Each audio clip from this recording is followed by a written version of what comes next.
Dicen que estaba ciega, que todo era culpa mía, mi familia, mis hijos, a quienes amo más que a mi vida, se han alejado de mí. Dicen que traicioné su confianza, que destruí nuestro futuro. No sé cómo seguir viviendo cuando la única esperanza resultó ser una mentira, ¿o no? Mi corazón se desgarra porque no puedo creer que un hombre tan noble pudiera. No, pero te lo juro, te contaré cómo fue todo. Te contaré cómo un día mi fe en el bien se convirtió en una pesadilla, pero no me rendiré, y entenderás por qué a veces el corazón más noble puede llevar a las consecuencias más terribles, y quizás me ayudes a entender dónde me equivoqué, o a demostrar que no. Por favor, escúchame. Y ahora permíteme empezar por el principio. Desde el día en que el capitán Alejandro Vargas apareció en mi vida, no fue hace mucho, solo unos meses, pero parece que ha pasado una eternidad y el mundo a mi alrededor se me ha volcado. Después de la muerte de mi Manuel, ya van casi 5 años, mi casa parecía demasiado grande y silenciosa. Mi Manuel, lo era todo para mí. Vivimos juntos 40 años, criamos a nuestros hijos, Sofía y Carlos, ya son mayores, tienen sus propias familias, y eso está bien, claro. Me visitaban a menudo. Traían a los nietos, el pequeño Manuel y la hermosa Rosa. Pero el vacío seguía ahí, ¿sabes? El corazón es así, siempre busca con qué llenar ese vacío, alguna meta. Siempre he sido una mujer que cree en la gente. En nuestra comunidad, ya sabes, en el este de Los Ángeles, siempre nos hemos apoyado mutuamente. Somos hispanohablantes y es como una gran familia. Iba a la iglesia cada domingo, ayudaba en el refugio para personas sin hogar, cocinaba para ellos. Está en mi naturaleza ayudar. Mi Manuel siempre decía que tenía un corazón demasiado bueno, pero lo decía con amor. Lo sé. Mis hijos. Me quieren. Lo sé. Pero siempre han sido más pragmáticos que yo. Sofía tiene su propio salón de belleza. Siempre ha sido muy práctica. Mamá, ten cuidado, decía ella. El mundo ha cambiado. No todo es tan puro como crees. No todas las personas son honestas. Y Carlos, mi Carlitos, él es un hombre de acción. Tiene un pequeño negocio de construcción. Siempre repetía, mamá, antes de hacer algo, piénsalo 10 veces y luego 5 más. Compruébalo 2 veces y luego una más. Son buenos hijos, simplemente se preocupan demasiado por mí. Y luego llegó aquel mensaje. Un solo mensaje en una red social. De una persona que se presentó como Capitán Alejandro Vargas. Decía que era de Miami, también hispano.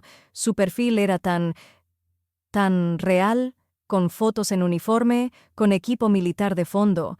Escribía que servía en algún lugar lejano, en el Medio Oriente, y que necesitaba mucha ayuda para volver a casa. Hablaba de su pierna herida, de los papeles que necesitaba pagar para que lo dejaran volver a los Estados Unidos. Escribía tan bonito, tan emotivo, sobre cómo echaba de menos su casa, a su madre. Se dirigía a mí como mamá Isabela, como si fuera su propia madre. Mis hijos, por supuesto, dieron la voz de alarma de inmediato. Mamá es un estafador, lo ves, cuelga, bloquéalo, gritaba Carlos por teléfono. Su voz sonaba con irritación. Sofía fue más suave, pero sus ojos estaban llenos de preocupación cuando llegó al día siguiente. Mamá, por favor, comprueba. No confíes en el primer extraño. Ya sabemos de estas historias. Pero yo veía en sus palabras desesperación, dolor. Veía en él a un hijo que podría haber sido mío, en apuros en un país extranjero. Me envió una carta tan sincera donde decía que yo era su única esperanza. Yo les juraba que era real, que lo sentía en mi corazón, que no podía abandonar a alguien en apuros, y menos a un soldado que arriesgaba su vida por nuestro país. Y ellos empezaron a llamarme imprudente, a acusarme. Dijeron que estaba arruinando todo lo que Manuel me dejó, su pensión, nuestros ahorros. Dijeron que me había vuelto loca, que simplemente estaba demasiado sola e ingenua. Pero les probaré cuando el capitán Alejandro regrese. Él vendrá, y todos verán que yo tenía razón. Él me lo prometió. Volará a Los Ángeles, y yo lo esperaré en el aeropuerto, y vendremos aquí, a mi casa, y luego él irá con su familia en Miami. Solo tengo que ayudarle, cueste lo que cueste. Mira, mi amor, discúlpame que me dirija a ti así, pero es que, después de contarte cómo me llamo, Isabela, y lo que sentía en aquel momento, yo apenas empezaba a darme cuenta en el lío en el que me había metido. Mi corazón no es de piedra, ¿verdad? Cuando Alejandro me escribió aquella vez diciendo que necesitaba tanto mi ayuda para volver a casa, pues no lo dudé. Pensé que era el destino, ¿sabes? Que yo, Isabela, podría ayudar a este pobre soldado, tan lejos de casa, tan solo. Yo misma, después de la muerte de mi José, me quedé sola, y tenía tantas ganas de creer en la bondad, en la posibilidad de ayudar a alguien que también se sentía solo y necesitaba ayuda. Y así fue como empecé a actuar. Él no pedía mucho, solo para unos trámites, para poder salir de ese maldito país. Primero, decidí pedir un pequeño crédito en el banco. Bueno, para no tocar mis ahorros, al menos no hasta que la situación fuera realmente crítica. Yo no soy una derrochadora, no. Pero cuando fui al banco de la gente, a ver a mi gerente, con quien nos conocemos de toda la vida, don Ramón, él me conoce desde que era jovencita, y abrí mi primera cuenta. Me miró de una manera muy extraña. Me dijo algo así como, Isabela, querida, ahora no es el mejor momento para los créditos, su historial crediticio. Bueno, no es tan impecable como antes. ¿Qué? Di un salto del susto. Mi historial crediticio es impecable. Siempre lo he pagado todo a tiempo, sin un solo retraso. Me sentí tan ofendida, hasta avergonzada, ¿sabes? Luego intenté transferir dinero directamente desde mi cuenta. Bueno, al menos una parte, solo un poquito. Pero ahí empezaron los problemas. El sistema colgado, se superó el límite de la transacción. Se necesitaban verificaciones de identidad adicionales. Me parecía que era una especie de complot, te lo juro. Yo sentía que eran mis hijos, Manuel y Sofía. Ellos siempre están preocupados por mí. Mamá, eres demasiado confiada. Mamá, ten más cuidado, hay tantos estafadores. Los quiero, por supuesto. Pero a veces me parece que ven en mí una niña pequeña, a la que hay que proteger y cuidar constantemente. Seguro que se ingeniaron algo, llamaron al banco, hablaron con don Ramón. Bueno, ellos me conocen. Saben que puedo dar hasta lo último si creo en una desgracia. Y ese Ramón, él es el padrino de Manuel, y pudo haberles hecho el favor. Estaba tan frustrada, tan enfadada con ellos, pero no podía hacer nada. Ya estaba completamente desesperada, sentada en casa, mirando por la ventana a nuestro pequeño patio, donde antes correteaban mis hijos y luego mis nietos. Y ahora está vacío, y me sentí tan sola que daban ganas de aullar. Y entonces, como si se burlara de mí, me llegó un mensaje de Alejandro. Me escribió que se encontraba en un apuro, en una situación terrible y urgente. Algo sobre un compañero suyo herido, que necesitaban dinero para una operación urgente o su amigo moriría. Que eran gastos imprevistos y sin ellos no podría volver a casa, porque estaban todos allí atrapados y el gobierno no asignaba fondos. Hasta me mandó una foto horrible donde se veía algo parecido a sangre, pero todo estaba borroso. Se me cayó el alma a los pies. Acababa de darme de bruces contra la pared en el banco y ahora esto. Pensaba que estaba a punto de conseguir dinero para ayudarle a volver a casa y ahora me pedía aún más y con urgencia. Sentí que me dio un golpe directo en el estómago y todo esto tan inoportuno, ¿me entiendes? Como si hubiera esperado a propósito mi fracaso en el banco para luego presionar más fuerte, para acorralarme. Y fue entonces, mi amor, como si me hubieran echado un jarro de agua fría. Esto no era simplemente mala suerte, no. No era un cúmulo de circunstancias desfavorables, era otra cosa. Era demasiado conveniente para él, demasiado sospechoso. Yo no soy una mujer estúpida, aunque sí confiada. Cuando todos esos percances empezaron a encajar como piezas de un rompecabezas grande y feo, sentí que algo se rompía dentro de mí. Mis propios hijos sí que habrían actuado así para protegerme, pero Alejandro, ¿cómo podía él saber que yo tenía problemas con el dinero? ¿Cómo podía inventarse una nueva situación de emergencia justo en el momento en que yo ya casi me había rendido? Miré su mensaje, y en mi cabeza solo resonaba una cosa. Esto era sabotaje. Sí, así es. Silencioso, imperceptible, pero tan vil. Como si alguien estuviera tirando de los hilos a propósito para que yo acabara en un callejón sin salida. Pero no tenía ninguna prueba, ni una sola.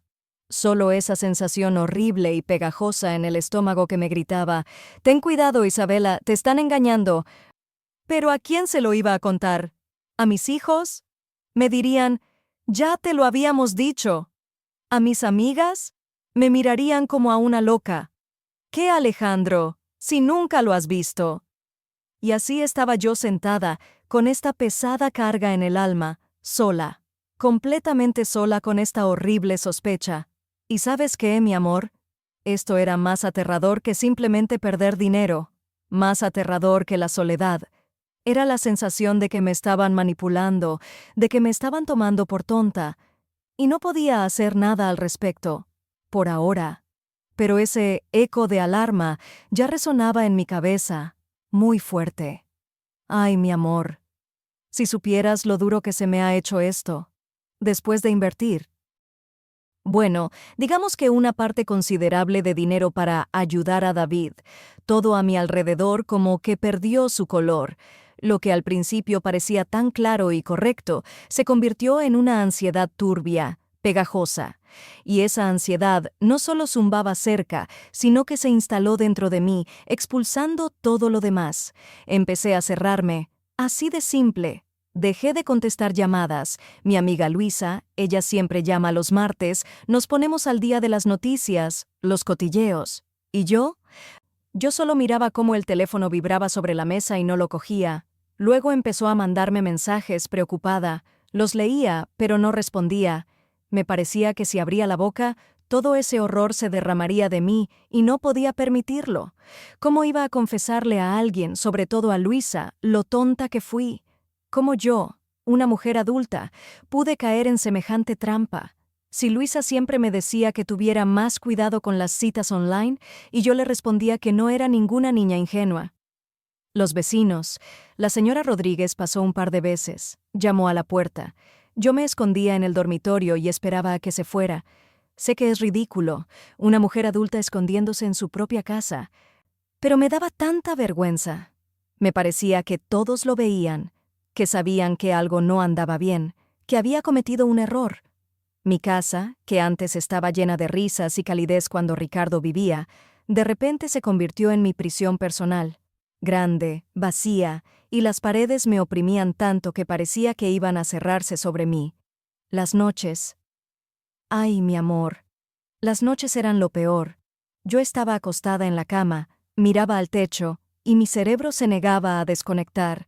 En mi cabeza daban vueltas sin cesar todas mis conversaciones con David, cada uno de sus cariño, cada te echo de menos, cada necesito tanto tu ayuda, y de fondo, mis propias palabras, mis promesas, mis transferencias.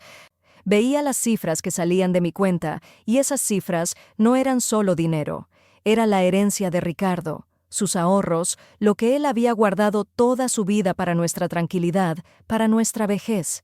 ¿Y yo? Yo los derroché tan a la ligera. La sensación de estupidez era simplemente insoportable. Se me subía a la garganta, me ahogaba, no me dejaba respirar. Me sentía tan insignificante, tan ingenua. «Isabela, ¿cómo pudiste ser tan ciega?», me susurraba constantemente una voz interior. Lloraba, en voz baja, para que nadie me oyera, incluso si hubiera habido alguien en casa. Lloraba de vergüenza, de rabia conmigo misma, de desesperación. Parecía que había traicionado a Ricardo, que no había conservado lo que él me dejó. Como si hubiera destruido lo último que teníamos en común. Él nunca lo habría aprobado. Me habría mirado con su mirada estricta pero cariñosa, y yo me habría tragado la tierra. Los días se confundían uno con otro. Casi no comía, dormía a ratos. Solo existía como una sombra. Mis pensamientos eran solo sobre esto. ¿Cómo pude ser tan tonta? ¿Qué hice? ¿Qué iba a pasar ahora? Estaba en lo más hondo, mi amor, en lo más hondo. Hubo momentos en los que pensé, bueno, ya está, es el fin. Simplemente me tumbaría y no me levantaría más. ¿Qué sentido tiene? Lo eché todo a perder. Me perdí a mí misma, perdí la confianza en mí, perdí dinero, perdí la paz. Un día, en uno de esos días grises, vagaba por la casa intentando encontrar algo que pudiera distraerme, aunque fuera por un minuto. Quizás un libro viejo, o algo que requiriera mi atención. Subí al desván, donde guardaba cajas con cosas viejas, fotografías. Mi mano tropezó accidentalmente con un marco amarillento por el tiempo. Lo saqué. Era una foto nuestra con Ricardo. Estábamos en la montaña entonces, de picnic. El sol brillaba tan fuerte, y ambos reíamos. Él me abrazaba tan fuerte, con tanto amor. Su sonrisa, tan sincera, tan buena. Pasé el dedo por su cara en la foto. En ese momento, mi amor, me pareció que me miraba. ¿Y sabes qué oí en mi cabeza? No un reproche, no una decepción, sino simplemente: Isabela, eres fuerte, siempre fuiste fuerte, no te rindas. Esa voz suya, tan familiar, tan real, sonó tan nítidamente que por un segundo cerré los ojos. Fue como un pequeño, un diminuto empujón, no una solución a todos los problemas, no, pero algo dentro de mí, que ya casi se había apagado por completo, de repente dio una chispa apenas perceptible. Quizás aún no todo está perdido. Quizás aún pueda arreglar algo. Por él, por Ricardo, para que no se avergonzara de mí allí donde esté ahora. Era solo una foto, mi amor, pero en ese momento se convirtió para mí en un puente de mi prisión psicológica. Muy frágil, pero un puente al fin y al cabo. Ay, mi amor. Ni te imaginas la tormenta que se me ha venido encima después de haber invertido tanto, tanto de mis ahorros, nuestros con Juan, en David. Bueno, más bien Alejandro, como se hace llamar ahora, llegó otro mensaje, otra, como él decía, situación crítica, otra vez dinero. Ya me sentía, bueno, incómoda, ¿sabes? Con Juan, conmigo misma. Pero si no podía abandonarlo, él estaba allí, en tierra extraña, en peligro, completamente solo. Él confía en mí, y entonces me decidí. Me decidí a hablar con Sofía y Carlos. Al fin y al cabo son mis hijos, ¿verdad? Debían entender, debían apoyarme. Soy su madre. Pensaba que si veían sus mensajes, esas palabras tan tiernas de amor, de su pronto regreso a casa, de nuestro futuro, entenderían. Verían lo real que es, lo especial que es. Los invité a cenar. Les preparé su plato favorito, carne asada, como cuando eran niños. Creía que así sería más fácil, en un ambiente acogedor. Empecé con rodeos, les conté sobre Alejandro, sobre cómo nos conocimos, cómo me había curado el alma. Sofía, mi niña, ella siempre fue tan sensata, estaba callada, solo fruncía el ceño. Y Carlos, él siempre fue más impulsivo, pero también más abierto, me miraba con una especie de tristeza, ¿sabes? Cuando por fin les mostré el teléfono, sus mensajes, donde pedía más dinero, decía que sin eso no podría salir de ese país maldito, que lo habían detenido, que necesitaba ayuda para sobornar a algún funcionario. Dios mío, mi amor, yo creía cada palabra. Hasta me envió la foto de un documento que yo, por supuesto, no entendí, pero que parecía tan convincente. Les dije, ¿lo ven? Está en problemas. No puede simplemente dejarlo todo así. Volverá y seremos felices. Volverá y me devolverá todo lo que le di y aún más. Pero ellos ni siquiera escuchaban. Sofía tomó mi teléfono, leyó algunos mensajes y luego levantó la vista hacia mí, con los ojos llenos de lágrimas. No lágrimas de compasión, mi amor, sino lágrimas de decepción. Mamá, dijo ella, ¿es que no lo ves? Es la clásica estafa. Esto es un fraude. ¿Cuánto dinero le has enviado ya? Su voz temblaba, y Carlos simplemente se cubrió la cara con las manos. ¿Qué estafa ni qué nada? Grité sintiendo cómo la rabia me subía por dentro. Es que me toman por tonta, que no sé distinguir la verdad de la mentira. Él me ama. Dijo que nunca había amado a nadie así. Él es el único que me entiende después de la muerte de Juan. Ahí fue donde empezó todo. Sofía intentó explicar con calma que hay organizaciones enteras que estafan a mujeres solas, que usan fotos de otras personas, que todas esas historias de militares atrapados eran mentira. Y Carlos, él ya no pudo contenerse. Mamá, estás vendiendo nuestra memoria. Estás vendiendo todo lo que Juan te dejó. Te estás arruinando por un fantasma que ni siquiera existe. Lo decía como si yo hubiera traicionado a su padre, a su familia, como si me hubiera vuelto loca. No lo aguanté.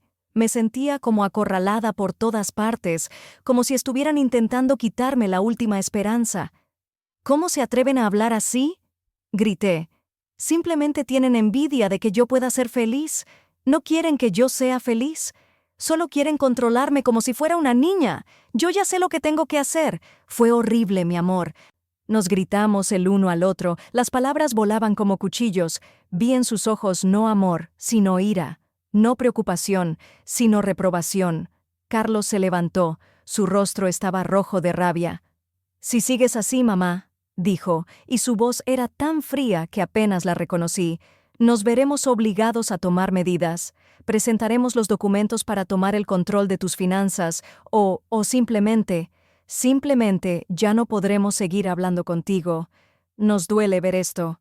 Sofía, llorando, lo agarró del brazo y salieron. Simplemente se fueron. Me dejaron sola. En la mesa se enfriaba la carne asada. Mi teléfono estaba allí, con su mensaje encendido. Alejandro. Él esperaba. Y yo. Me quedé sola en la casa vacía, completamente sola, y no había nadie que me entendiera. Nadie, excepto él, mis hijos, mi familia. Me dieron la espalda, y sentía que yo misma había quemado nuestros puentes. Pero si no podía hacer otra cosa, ¿verdad? No podía traicionar a Alejandro, no podía perderlo. Me quedé allí sentada, y solo sus palabras en el teléfono me parecían la única verdad, el único consuelo. Cuánto me duele, mi amor, cuánto me duele. Ay, mi amor. Ni te imaginas el frío que me invadió después de aquella tormenta con mis hijos. Me senté en la sala, mirando por la ventana, y las lágrimas simplemente rodaban solas, sin parar. Por dentro, todo se me había muerto, como si Juan hubiera vuelto a morir y yo me hubiera quedado sola otra vez. Peor que sola, me sentía culpable de que yo, vieja tonta, me lo hubiera creído, de no haber pensado, de haber malgastado nuestro dinero, su dinero, como dijeron ellos, su propio esfuerzo, sus ahorros para nuestra, como yo pensaba, vejez. ¿Qué vejez? Para su futuro. Y ahora aquí estoy, sentada en esta casa grande y vacía, y me siento como si me hubieran insultado, robado, y luego me hubieran abandonado sola para lidiar con este entuerto. El teléfono enmudeció. Ni una llamada de David ni de los hijos. Y sí, intenté llamar a David una y otra vez. El número a veces no disponible, otras veces solo sonaban los tonos y nadie contestaba. Cada vez que escuchaba ese silencio muerto al otro lado de la línea, se me encogía el estómago. Ya está. El fin. Me engañaron. Y en mi cabeza resonaban las palabras de Mateo. ¿Es que has perdido la cabeza por completo? Son estafadores. Él nunca existió. Yo me aferraba hasta el último momento a la idea de que estaba ocupado, de que estaba en una misión, de que simplemente no tenía tiempo, pero hasta mis propias excusas sonaban a mentira. Mi mundo, tan frágil, construido sobre esas cartas y promesas, simplemente se derrumbó. Me sentía como si estuviera en el fondo de un pozo profundo, y alrededor solo oscuridad, y no había ni una cuerda a la que agarrarse. Sola, completamente sola. Y entonces, cuando ya casi me había resignado a este vacío, a esta amarga soledad, sonó el timbre de la puerta. Inesperado.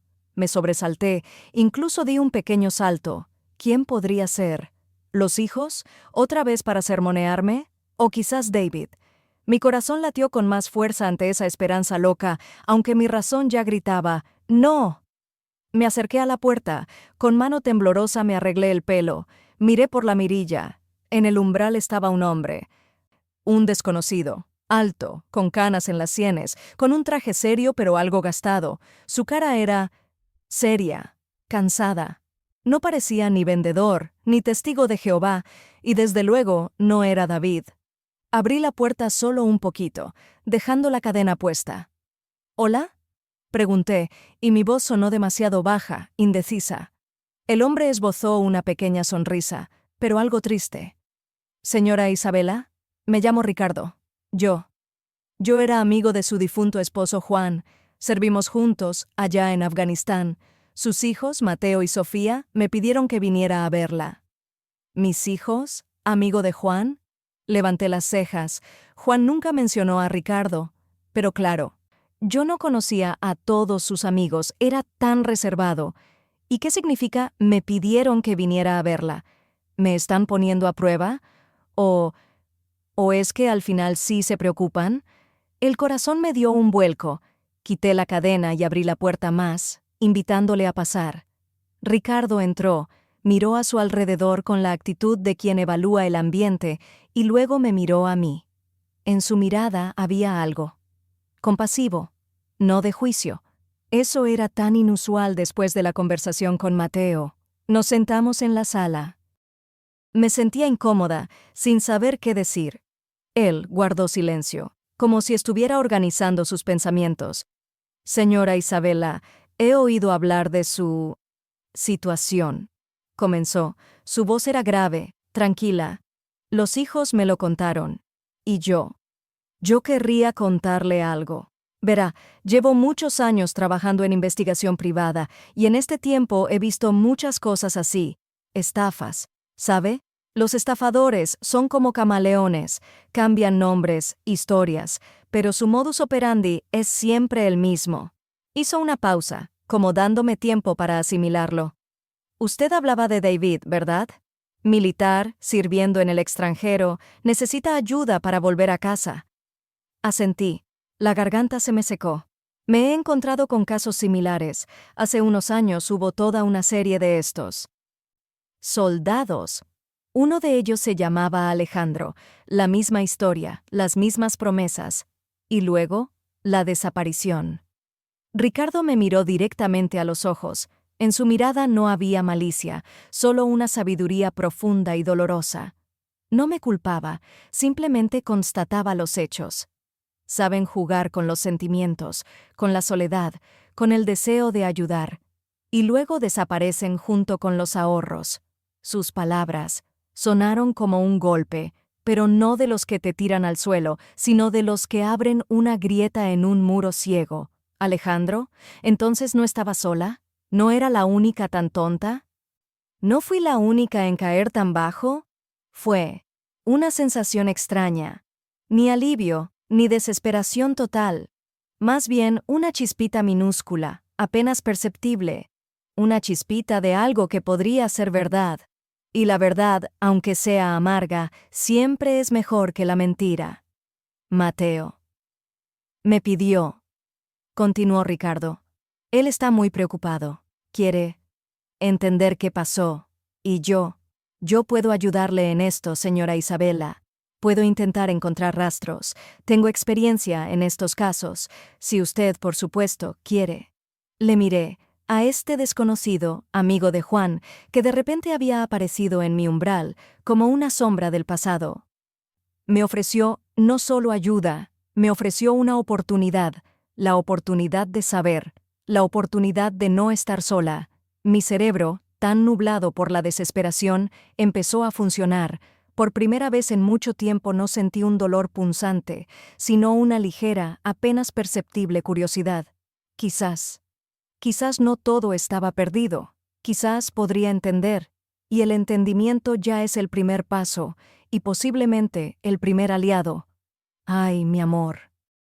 Si me hubieras visto entonces, creía que la culpa de todo la tenía yo misma, que yo, una vieja tonta, me había dejado engañar por un hombre malo. Pero Ricardo nunca fue como yo. Él es tan racional, ¿sabes? Él veía la situación no a través del prisma de mis lágrimas, sino como un problema. Mamá, deja de llorar, me dijo entonces, sentándome en el sofá. Con lágrimas no solucionas nada, hay que actuar. Él estaba tan tranquilo, aunque yo veía lo que le dolía por mí. Y sabes, su calma, su determinación, como que se me contagiaron. Dejé de sollozar, simplemente exhalé y asentí. ¿Qué vamos a hacer, Ricky? Le pregunté, y me pareció que era la primera vez en muchos días que decía algo que no fuera un gemido o un sollozo. Vamos a escarbar, mamá, escarbar a fondo.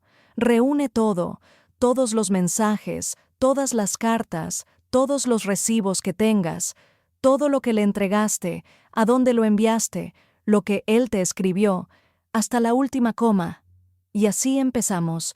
Dios mío, mi amor, fue tan difícil, como revivir de nuevo todas esas palabras mentirosas, esas promesas, esa esperanza que él me había dado.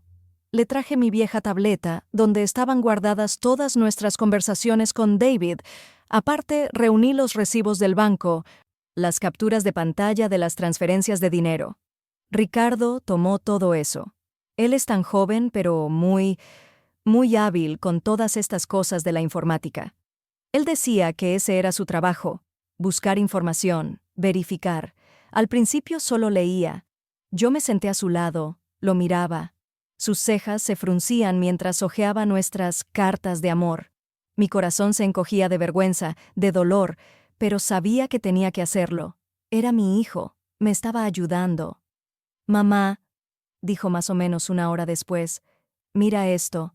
Él menciona que sirve en esta unidad, en Siria, que se encarga de operaciones especiales. Me mostró una línea del mensaje. Quiero verificar esto. Y empezó a buscar en Google. Primero, solo el nombre de la unidad. Luego algunos datos generales. Tecleaba algo rápidamente, hacía clics. Yo observaba. Su rostro se ponía cada vez más serio. «Mamá», dijo finalmente, girándose hacia mí, y su voz era tan extraña, fría. «Esa unidad no existe. Para nada. Ni en el ejército, ni en la infantería de marina. En ninguna parte. Es una invención». Mi mundo. Como que se tambaleó. ¿Cómo? ¿Cómo pudo mentir así? Pero esa fue solo la primera señal de alarma. Ricardo siguió escarbando. Analizó el lenguaje que se usaba en los mensajes de David y luego de esos, abogados militares, oficiales que exigían dinero. Dijo que parecía un patrón, como si todos escribieran siguiendo el mismo manual.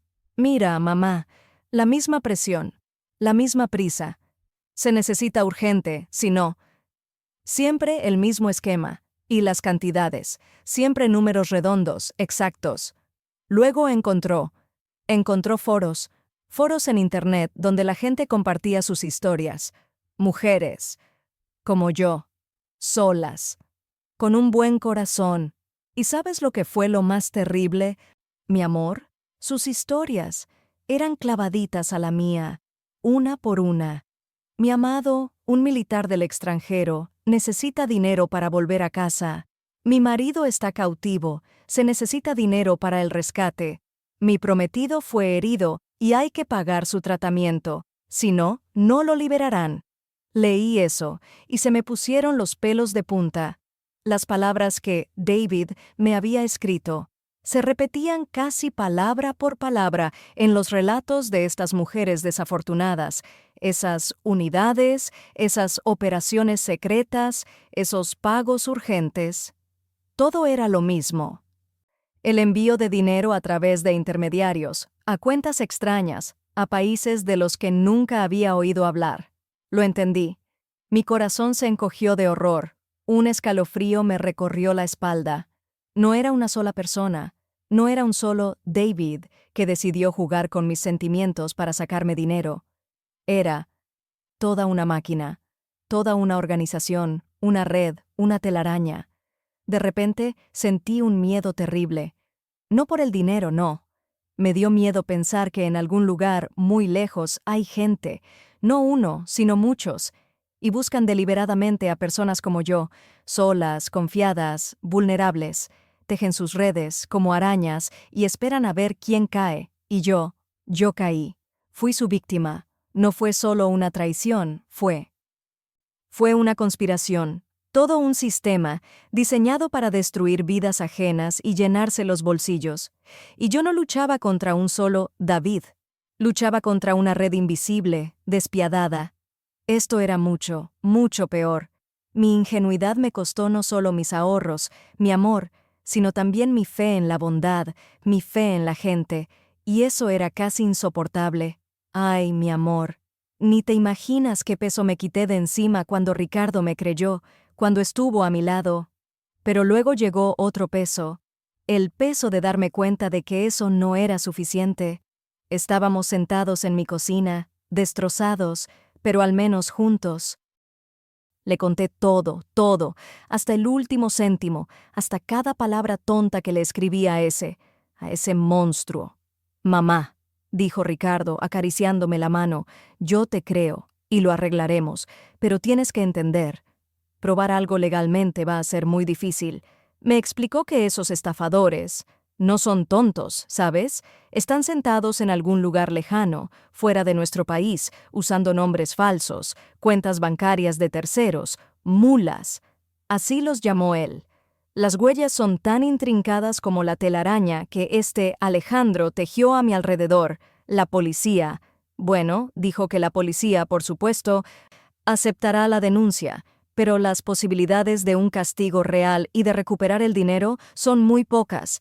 Es Internet, mamá, es un engaño global. Desaparecerá como humo si siente peligro. Entonces, ¿qué vamos a hacer, hijo? Le pregunté y mi voz temblaba. Otra vez la impotencia, otra vez el miedo. Ya casi me había resignado, pero ahora que había aparecido la esperanza, perderla era insoportable. Ricardo se quedó pensativo, sus cejas fruncidas. Es tan inteligente mi hijo, mi amor, tan ingenioso. Caminaba por la cocina, murmuraba algo para sí, y de repente se detuvo y me miró. Algo brilló en sus ojos, astucia, determinación, como Juan cuando se las ingeniaba para arreglar algo imposible. No podemos simplemente atraparlo, mamá. Tenemos que tenderle una trampa, dijo él. Tenemos que obligarlo a salir de las sombras, hacer que se delate a sí mismo. Mi corazón se aceleró. ¿Tenderle una trampa? ¿Cómo, hijo? No me queda nada para atraerlo. Esa idea era la más dolorosa. Mis ahorros, el dinero de Juan, todo se había ido. Te queda lo principal, mamá, respondió Ricardo. Tu ingenuidad, mejor dicho, su fe en tu ingenuidad, y tenemos algunos medios para jugar esta partida. Ay, mi amor, fue la decisión más difícil. Ricardo propuso usar. Bueno, las migajas que me quedaban, literalmente para un día de lluvia. Dijo que sería una inversión en nuestra operación. No podemos mostrarle que lo hemos desenmascarado. Al contrario, debemos fingir que sigo siendo una mujer tonta y solitaria que solo espera su ayuda. El plan era insidioso, como Ricardo lo llamó. Decidimos crear una situación ficticia, algo que a cualquier estafador se le haría la boca agua. Ricardo contactó a sus amigos de informática. Ellos ayudaron a que todo pareciera muy, muy creíble. Inventamos una historia. Que yo había recibido una herencia inesperada. Sí, de algún pariente lejano de la vieja Europa que había fallecido y ahora yo era su única heredera.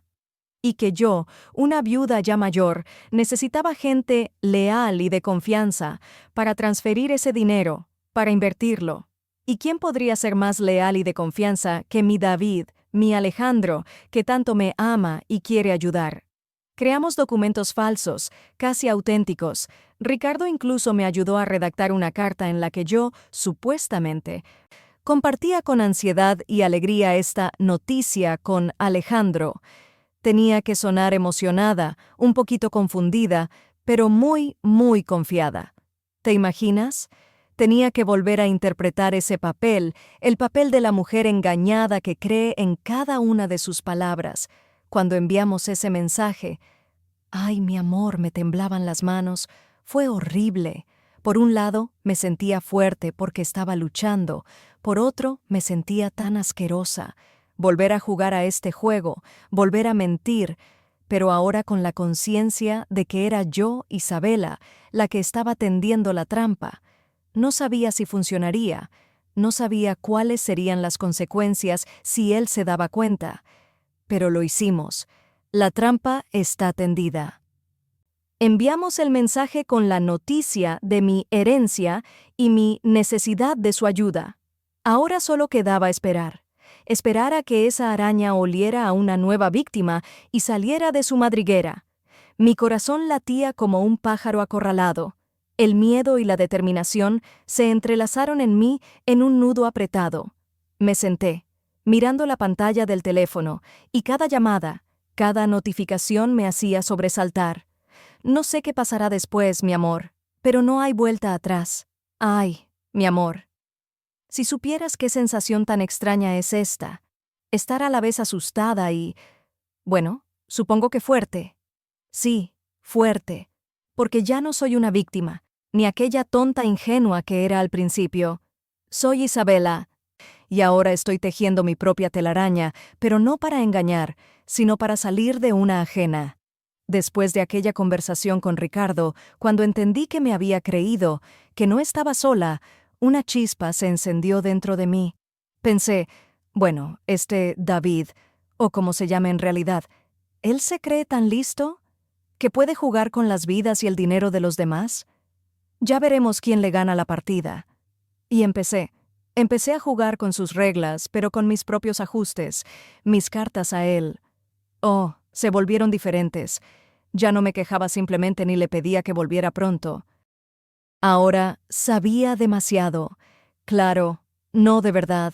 Simplemente releía atentamente todos sus mensajes antiguos, extraía de allí fragmentos de frases que pudo haber soltado por casualidad o detalles que él consideraba insignificantes, y luego los entrelazaba en mis cartas como si yo misma los hubiera descubierto.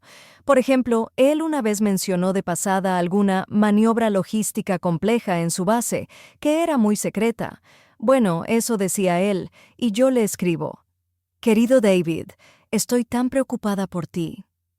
He oído que tienen problemas de suministro de combustible en tu unidad a causa de esa maniobra complicada. Espero que el responsable de esto, no te esté fallando. Me preocupa mucho que no tengas que gastar tus energías en los errores ajenos, o esto otro. Él una vez se quejó de que su cuartel general de operaciones era muy reacio a compartir información. Yo le escribo: David, me parece que deberías ser más cauteloso. Aquí me soñé que alguno de tus colegas más cercanos no es del todo sincero contigo. Confía siempre en tu intuición, mi amor, especialmente cuando están en juego cosas tan importantes como tu vida y tu reputación. Entendía que esto podía ser peligroso. ¿Y si de repente se daba cuenta de que tramaba algo? Pero no tenía otra salida.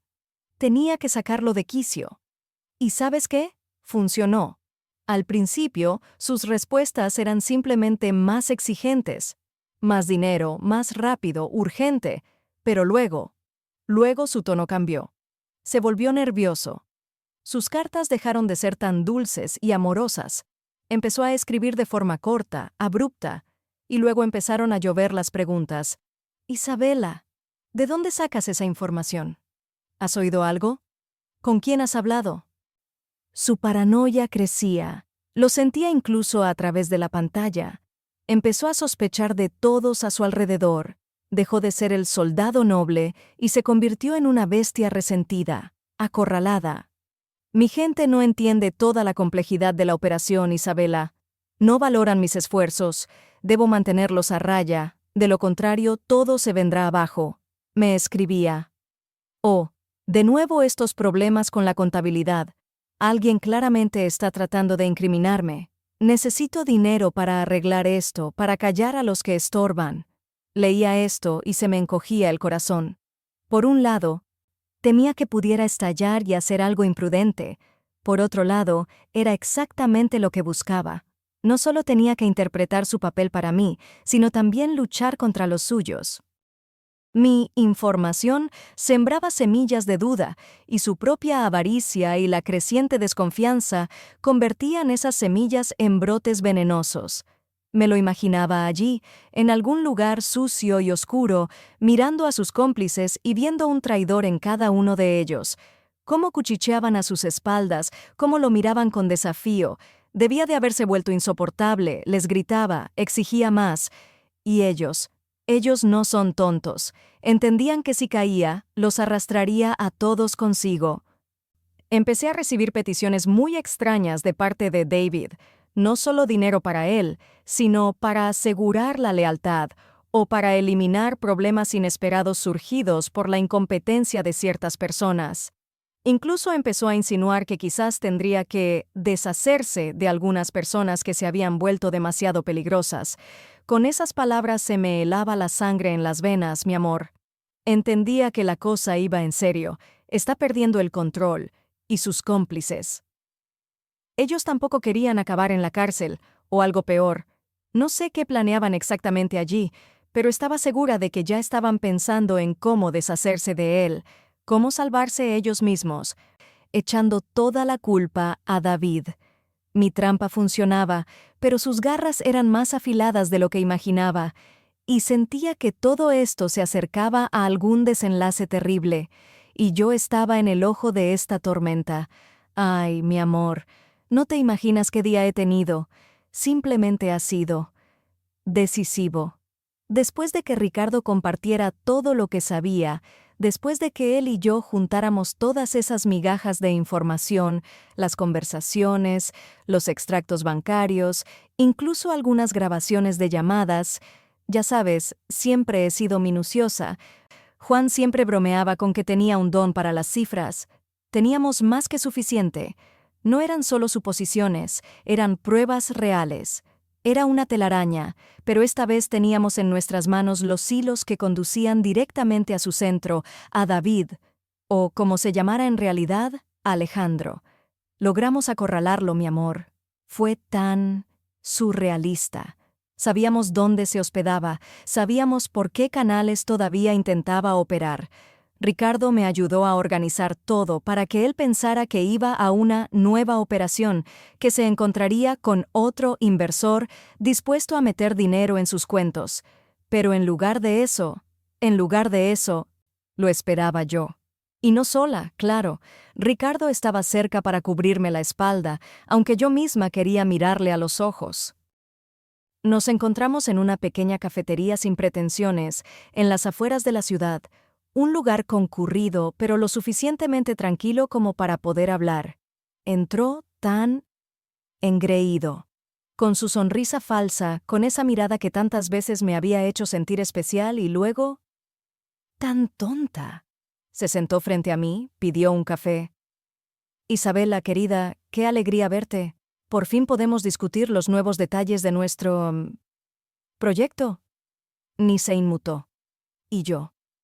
Yo simplemente puse una pequeña carpeta sobre la mesa. Una carpeta roja, mi amor, para que lo entendiera de inmediato. Dentro estaban las copias de todos sus documentos falsos, las pruebas de las transferencias de dinero, incluso capturas de pantalla de nuestras conversaciones, donde me sonsacaba dinero bajo el pretexto de ayudarme, y algo más que Ricardo había encontrado sobre su verdadera identidad y sobre otras víctimas. Sus ojos se movieron nerviosamente al verla, la sonrisa se le borró de la cara, y el color de su piel se puso. Bueno, como el de una persona que acaba de darse cuenta de que la han atrapado. Intentó balbucear algo sobre un malentendido, sobre una trampa, pero su voz temblaba. En ese momento, mi amor, tenía el mundo a mis pies. Podría haber llamado a la policía. Tenía todas las pruebas para que se pudriera en la cárcel. Podría haber destrozado su vida tal como él intentó destrozar la mía. Y sinceramente, el deseo de venganza era tan fuerte que me quemaba por dentro. Recordé a Juan, recordé todas esas horas que pasé hablando con un fantasma, esperando que su hijo regresara. Recordé la vergüenza que sentí ante mis hijos, ante mí misma. Todo ese dolor, toda esa rabia, me invadió con renovada fuerza. Pero entonces lo miré, a ese hombre destrozado que estaba sentado frente a mí, ya no un general, ni un héroe, sino simplemente un estafador. y de repente lo entendí. La venganza no cambiaría nada. No me devolvería a Juan, no me devolvería el dinero perdido. Bueno, al menos no todo. No sanaría mi herida de verdad. Todo lo que haría sería dejarme tan vacía como cuando descubrí la verdad por primera vez. Mi dolor. De repente no me pareció tan único. ¿Cuántas Isabelas como yo había engañado? ¿Cuántos corazones había roto? Y entonces tomé una decisión. Dura, sí. No una que mis hijos aprobarían si se enteraran, pero era mi elección. Alejandro, dije, y me gustó la firmeza de mi voz, lo tengo todo. Cada una de tus mentiras, cada lágrima falsa, cada dólar robado. Puedo enviarte a la cárcel por mucho tiempo, puedo destrozar todo lo que tienes, tal como intentaste destrozar mi vida. Él me miraba como una bestia acorralada, pensó que ahora estaba disfrutando de su miedo. Pero no voy a hacerlo, al menos no así de fácil. Sus ojos se agrandaron, no entendía. Has hecho mucho daño, Alejandro, no solo a mí, sino a otros, sé de ellos, y tú lo sabes. Tienes una elección, puedes intentar negarlo todo, y entregaré todas estas pruebas a las autoridades, o puedes ayudarnos. Hice una pausa para que asimilara mis palabras. Puedes cooperar con la investigación, contarnos todo sobre tu red, sobre los que trabajan contigo, sobre cómo engañan a la gente. Encontraremos a otras víctimas, y tú ayudarás a que recuperen al menos una parte de lo que les fue robado. Quizás incluso puedas recuperar parte de tu propio dinero. Él intentó objetar, pero si hago eso, ellos me matarán o me encerrarán. Te van a encerrar de todos modos, Alejandro, le respondí fríamente. Pero si ayudas, hay una posibilidad de que eso suavice tu condena. Puede que incluso obtengas protección. Piénsalo. Es tu única oportunidad de arreglar algo. La única oportunidad de alguna redención. De lo contrario, lo perderás todo. Absolutamente todo. Nunca más podrás vivir así. Y créeme, me aseguraré personalmente de ello. Él se quedó sentado, mirando la carpeta, luego a mí. Estaba destrozado. La desesperación se leía en cada uno de sus movimientos. Estaba preparado para la derrota, pero no para un giro así. Probablemente esperaba ira, gritos, lágrimas, pero no una fuerza tranquila y segura. Bien, susurró finalmente, después de una larga y pesada pausa. Su voz apenas se oía, casi muerta. Yo acepto. ¿Qué tengo que hacer? Y en ese momento, mi amor, no sentí triunfo, sino alivio. Un alivio profundo y silencioso. La justicia, mi amor, puede manifestarse de muchas formas. A veces es un camino hacia un nuevo comienzo, incluso para aquellos que se equivocaron tanto. Ay, mi amor, ni te imaginas el alivio que sentí cuando todo terminó. No solo cuando terminó, sino cuando la verdad salió a la luz, cuando a David, a esa víbora y a todos sus cómplices, incluyendo a ese coronel y los demás, por fin los atraparon. La policía hizo un trabajo excelente. Encontraron a Ricardo, al verdadero, en quien yo había confiado desde el principio, y él les ayudó a reunir las pruebas contra esa banda. ¿Cómo le agradecí, mi amor? Él, un verdadero soldado, con honor y conciencia. ¿Y sabes qué? Cuando todo esto se destapó, cuando quedó claro que yo no era cómplice, sino víctima. Ay, mi amor, fue como si me hubieran quitado un peso enorme de encima. Mi nombre quedó limpio. Los vecinos que al principio me miraban con tanto reproche, ahora se acercaban, me abrazaban, me mostraban su compasión. Fue tan importante para mí recuperar mi reputación, mi honor, mis hijos, Ricardo y Sofía. Ay, no fue fácil, pero vinieron y me abrazaron tan fuerte como no me abrazaban, quizás desde la muerte de Juan. Se veía lo difícil que les era admitir su error, la vergüenza que sentían por haberme dado la espalda tan pronto. Sofía lloraba, y Ricardo solo me apretaba fuerte la mano. Nos sentamos los tres en la cocina, como antes, y hablamos. Hablamos de todo. Y sabes, mi amor, comprendí que a pesar de todo me quieren, y yo a ellos también. Nos reconciliamos. Eso fue lo más importante. Claro, no pude recuperar todos mis ahorros. La mayor parte se esfumó, se disolvió como humo. Ese dolor por la pérdida de dinero que antes me ahogaba, ahora pasó a un segundo plano. Porque me recuperé a mí misma. Recuperé a mi familia. Recuperé mi dignidad, y eso no tiene precio. Ningún dinero vale lo que se siente al saber que no eres culpable de nada, que simplemente fuiste demasiado confiada. Después de todo lo que pasó, durante mucho tiempo no pude recuperarme. Me sentaba en casa, miraba por la ventana y me dolía el corazón, no solo por mí, sino por los demás.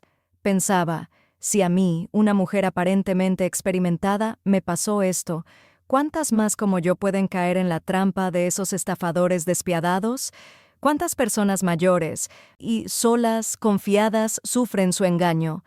Y así, un día, completamente por casualidad, vi un anuncio en nuestro centro comunitario local. Necesitaban voluntarios para impartir talleres formativos para personas mayores. ¿Recuerdas, mi amor, cómo siempre me ha gustado aprender, descubrir cosas nuevas? Y aquí comprendí que no solo podía aprender, sino también enseñar. Compartir mi amarga experiencia para que nadie más pasara por lo mismo. Llamé, fui a la entrevista, y ahora estoy allí, mi amor, imparto reuniones semanales. Les cuento a nuestros jubilados sobre las estafas más comunes, las cartas nigerianas, las llamadas de empleados de banco, los premios de lotería, la ayuda a un familiar en apuros, de todo lo que viví yo misma y de lo que aprendí de la policía. Les explico lo importante que es verificar cualquier información, no confiar en desconocidos por teléfono o en Internet, no dar sus datos personales. Incluso practicamos juntos cómo rechazar educada pero firmemente o cómo interrumpir llamadas sospechosas. Si vieras qué atentos escuchan, cómo preguntan, cómo se les iluminan los ojos cuando entienden que pueden protegerse. Es un sentimiento tan increíble, mi amor. Mi dolor, mi humillación, mi pérdida, todo eso se ha convertido en algo bueno, en una fuente de fuerza para otros. Ahora soy Isabela. No solo una viuda, no solo una víctima, sino una mujer que encontró la fuerza no solo para sobreponerse, sino también para ayudar a otros. Tengo una nueva vocación, y eso me da tanta energía, tanto sentido a la vida. Me siento útil de nuevo, mi amor, y eso, créeme, es el mejor sentimiento del mundo.